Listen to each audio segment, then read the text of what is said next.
भारत ने एक दफा फिर से जी छक्का मारा है और वो ये है कि ब्रह्मोस के बाद अब आकाश मिसाइल को फर्स्ट टाइम भारत ने जी एक्सपोर्ट कर दिया है आर्मीनिया को, और ये दुनिया के बेस्ट एयर डिफेंस सिस्टम में माना जाता है। आयरन डोम से कंपेयर किया जाता है आकाश एयर डिफेंस सिस्टम को, क्योंकि ये मल्टीपल टारगेट को एक साथ हैंडल कर सकता है। इंडिया के सामने तुम कुछ बोलोगे या इंडिया से पंगे लोगे तो हो सकता है इंडिया जो रिटेलिएटरी एक्शन करे वो कितना खतरनाक होगा और वो तुम्हें कितना पेनफुल होगा।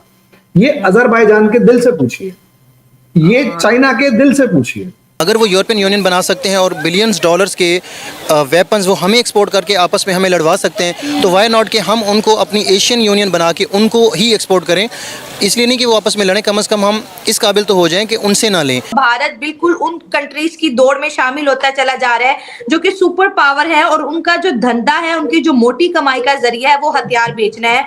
और अगर हम अजरबैजान और आर्मीनिया की बात करें तो दोनों मुल्कों की आपस में बिल्कुल भी नहीं बनती, तो भारत जो है आर्मीनिया को सपोर्ट भी कर रहा है। इंडिया को तो अब बड़े पैमाने पे एक प्रेफरेंशियल ट्रीटमेंट जो है वो दिया जाता है। अब इंडिया कहता है जी कि हमारी जो मिसाइल प्रोग्राम है वो हमारी सेल्फ रिलायंस पे फोकस करता है। आपकी एक खातून है जिसको अमेरिका ने टेररिस्ट ब्रांड करके पता नहीं 80 साल की सजा दे दी है। कितना कुछ आपने किया, आप उसकी रिहाई नहीं करवा सके। Totally dependent on the Saudis who are American allies, they're totally dependent on the UAE, they're totally dependent on America, the West and their life for their very survival।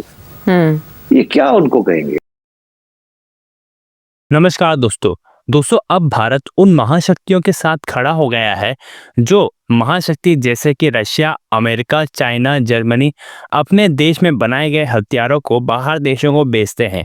इसी तरह से अब भारत भी अपने देश में बनाए गए हथियारों को बाहर देशों को बेच रहा है और रिसेंटली ही अब भारत अपना पहला आकाश एयर डिफेंस सिस्टम को आर्मीनिया को एक्सपोर्ट किया है। दरअसल दोस्तों, आर्मीनिया यूरोप का एक ऐसा देश है जिस पर अजरबैजान और टर्की लगातार अटैक कर रहे हैं धर्म के नाम पर, जिसे देख करके अब भारत आर्मीनिया के साथ खड़ा हो गया है।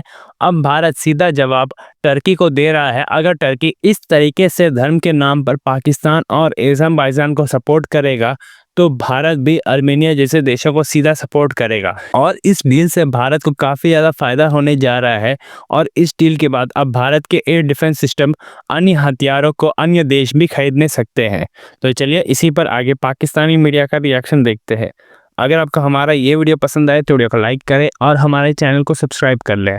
भारत ने एक दफा फिर से जी छक्का मारा है और वो ये है कि ब्रह्मोस के बाद अब आकाश मिसाइल को फर्स्ट टाइम भारत ने जी एक्सपोर्ट कर दिया है आर्मीनिया को, जो कि ईरान के बगल में एक छोटा सा मुल्क है। और आर्मीनिया जी पहला ऐसा मुल्क बना है जिसने भारत का आकाश डिफेंस सिस्टम जी इंपोर्ट कर लिया है। हम अगर देखें तो भारत बिल्कुल उन कंट्रीज की दौड़ में शामिल होता चला जा रहा है जो कि सुपर पावर है और उनका जो धंधा है, उनकी जो मोटी कमाई का जरिया है वो हथियार बेचना है।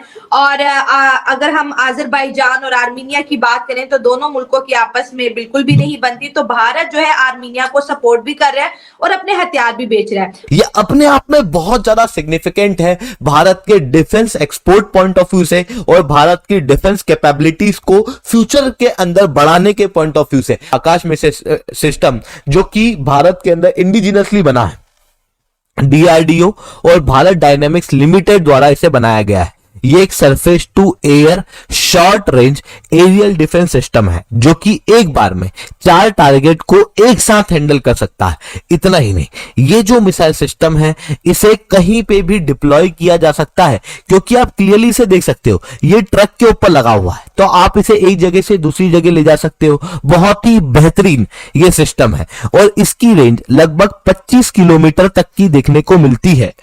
अगर हम हॉरिजॉन्टली बात करें और वर्टिकली बात करें तो लगभग 20 किलोमीटर की, मतलब ये लगभग 25 किलोमीटर इधर और 25 किलोमीटर इधर, टोटल 50 किलोमीटर इधर की साइड कवर मार जाता है और ऊपर की साइड लगभग 20 किलोमीटर तक। इस तरीके का एक डोम लाइक स्ट्रक्चर ये बना पाता है भारत के एयर डिफेंस के अंदर और ये दुनिया के बेस्ट एयर डिफेंस सिस्टम में माना जाता है।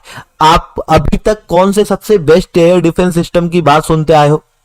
ऑब्वियसली रशिया का आप S-400 सुनोगे, बट S-400 की रेंज अलग है, वो एक अलग जोन में आ जाता है। पर अगर हम short range air defence system की बात करें तो उसके अंदर आपने आयरन डोम ही सुना होगा घूम फिर के।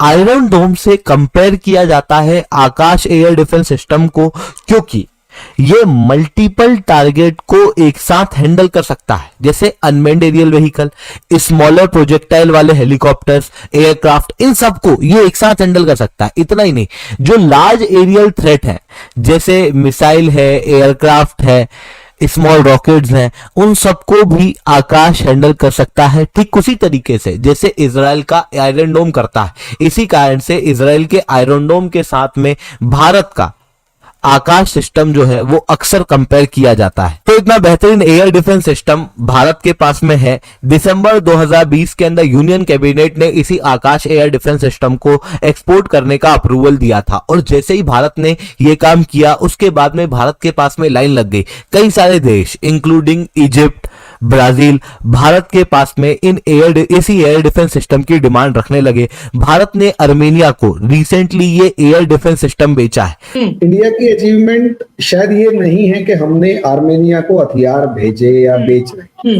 फ्रेंकली हम पहले भी कुछ 1000 करोड़ के, यानी 1000, 1500, 2000 करोड़ के छोटे मोटे हथियार बेचते रहते थे। वो हमारी बहुत बड़ी अचीवमेंट नहीं है। इस अचीवमेंट को आप तब समझेंगे जब आप किसी वीडियो को शुरू के 1 मिनट सुनेंगे, जब आपने इंट्रोडक्शन इंडिया का दिया और ये कहा, पाकिस्तानी होते हुए ये कहा कि कोई दुनिया में भारत को नहीं रोक सकता।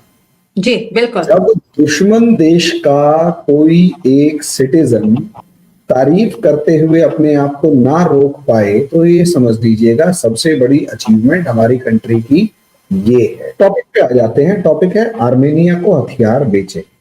जी सिर्फ आर्मेनिया को हथियार नहीं बेचे, असलियत में अगर आप देखेंगे हमारा ऑब्जेक्टिव हथियारों के थ्रू, हथियार बेचने के थ्रू जियो पॉलिटिक्स में अपनी प्रेजेंस को बढ़ाना है और उससे हमारे जियो पॉलिटिकल गोल्स को अचीव करना है।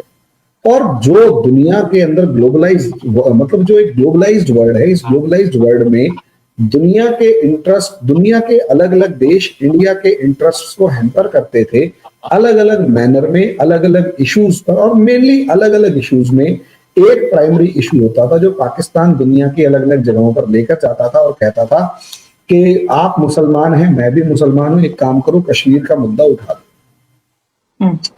इंडिया ने असलियत में उसको, अब इंडिया के पास कोई तरीका नहीं था ना उसे काउंटर करने का। सीधी सी बात है। भाई एक बात बताइए, टर्की जो है वो खुल के कह रहा है कि टर्की के पास पाकिस्तान गया, पाकिस्तान ने टर्की को समझाया कि यार आप एक काम करो, आप इस्लामिक मुल्क हो, इस्लामिक मुल्क होने के नाते आप मेरा साथ हो और कश्मीर के मामले में आप यूनाइटेड नेशन से लेकर जहां पर भी हो मेरे को सपोर्ट करो।